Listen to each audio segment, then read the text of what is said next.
Today we'll be taking a look at the NPK by Kwan Chan Ban, and I'll tag you in their Instagram account in the description below. And so doing a little bit more research, is actually called the NPK, which is the Narc Pagan Killer, and it is in the Blood Devil colorway. I called it Blood Devil before, but it's actually the colorway is called Blood Devil. Now let's talk about the packaging that it comes with. So if you see the back, this is the packaging that the toy comes with in itself. It comes with a very nice box, and then in the right and within the box is this shoulder bag with a transparent window. And I really like that they put a lot of attention to this bag as well, because the zippers itself are actually in little crosses, so it adds on to that demonic feel and the overall aesthetic of the toy. Now I will probably be using this bag to bring this toy out and around when I meet up with my soft vinyl friends.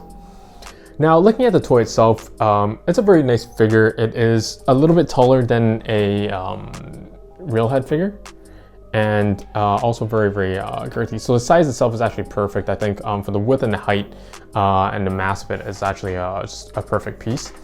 Now, the vinyl itself is in a red vinyl with like kind of a cherry red vinyl with silver glitters it's within it. It's also very nice. I'm a big fan of glitter vinyl, so I had to get this guy in this colorway, that's for sure. I was very lucky to be able to get this in such a base vinyl that I really like. This guy also came in, this is the first online release. The local releases were like, the last release that they had at the Hitorima Secret Party was in a gray vinyl colorway, which is painted by 52 Mark. And that is also a very fantastic color and a very cool interpretation of this toy. So already right off the gate, there's a lot of different things you can do with the paint application and emphasis on it to make it look very different. And I'll be trying to chase one of those colorways as well. Now the next thing I want to talk about is sculpt work. As you can see, the sculpt work is fantastic. It has a lot of detail. So you can do a lot of things with it based on the way you could paint your paint this toy. So first of all, I really like the face itself, the way that it's kind of like a skin, kind of skin sewed onto it, and it's very raw in the middle and the nose and the facial area here. The expression is also very cool. The eyes are very nice as well, and that is my dog. She is sitting on my lap and making a lot of fuss. The head is stapled on. It's very nice, and it's sculpted very nice and painted very nicely as well. What I really like about this toy is that it's very cohesive while also very asymmetrical. And I think the paint application itself also tries to emphasize that, so you take more note of that uniqueness of this toy. I think okay, so looking at the sculpt work, we're still looking at sculpts.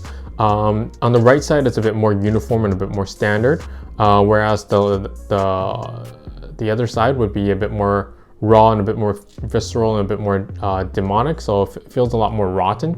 However, it still feels very cohesive when you look at the toy itself. So let's go to the back.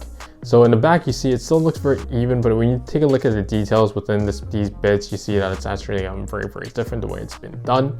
So I think that's a very nice touch. I think it gives more color options in the future going forward as well.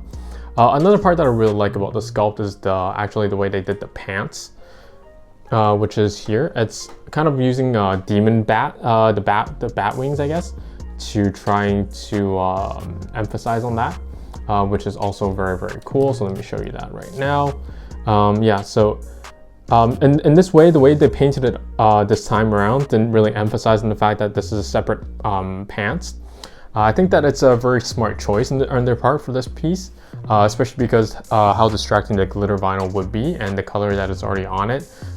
If you were to have added another or just painted as another separate color, I think that would have been very too distracting and detracted too much from the toy itself. So I think it was a very nice choice. But going forward, I would really like to see a colorway where they do individually color out the pants. That's something that I really would like to have and own and look forward to. And as you can see, the arms themselves are actually quite furry. So I think that will also be a very nice colorway going forward, to have something that's a bit more earth toned, I would say. Now, Looking at the paint, the accessories. Okay, let's talk about the accessories. This guy comes with a leather cape. It's very nicely done with little nice metallic studs, as you saw.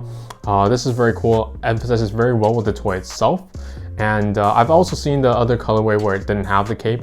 Also looks very awesome. I think it really depends on how you end up painting it and how you want to represent or present this piece as a whole, which does give that a lot of options with how you can do it.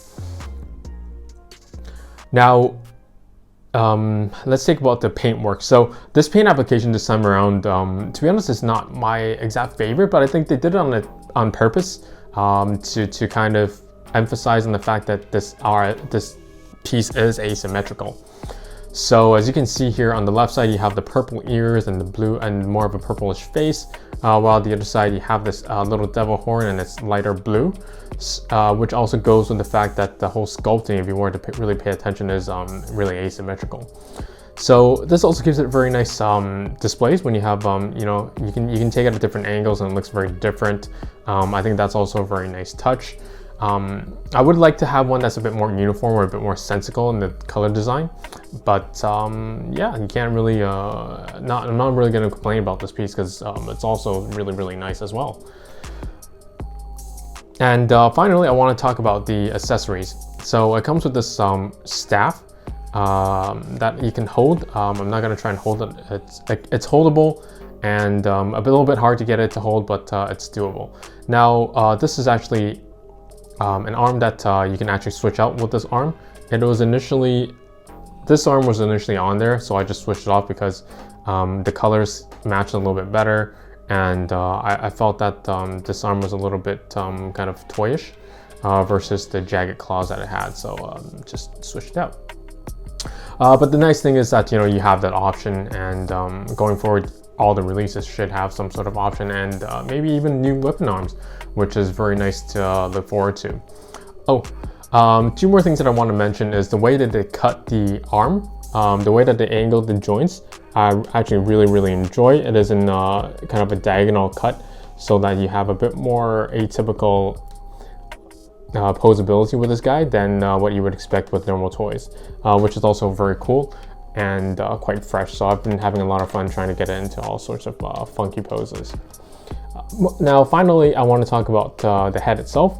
It has a very different back of the face, where if you turn it upside down, you get this extremely more demonic looking figure, which is very cool. It adds a lot of dimension to the toy itself, and this just looks crazy demonic. And the way they sculpted it really worked out really well to its advantage, I would say. So this is the NPK by Kwan Kanban. And please let me know what you think about this guy. And if you guys thought maybe it's a bit too gross, it's a bit too much sculpting, you don't like the asymmetry, or you're also just as much in love with this guy as I am. All right, like and subscribe, and see you guys next time. Thanks.